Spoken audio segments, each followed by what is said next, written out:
өдөрт 500 сая төгрөг төлөвт болчтой байсан. Тэр нь бол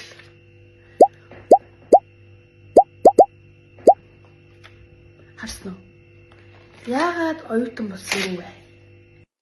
За микс зүүчлээ.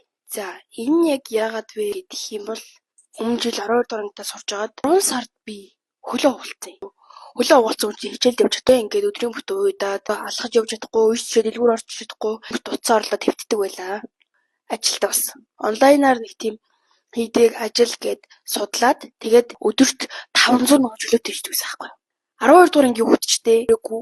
Тэгээд хөлөө уулчихсан зүгээр л утсаа оролдоод твтдэг 100 сая төгрөг олцсон учраас олцдог байсан учраас сурах хүсэл ерөөсөө буурсан. Сураагүй гол шал мөнгө байх нь шүү. Тэр үе цалинтай байсан би мөнгө цаашдаа ч гэсэн энэ ажлаа ингээд хийгээд яваад мөнгөтэй байгаад үйж болох юм байна. Мэргэжил гэхээс илүү миний хамгийн дуртай юм гэх юм бол миний данс руу мөнгө оруулах би хамгийн дуртай байсан.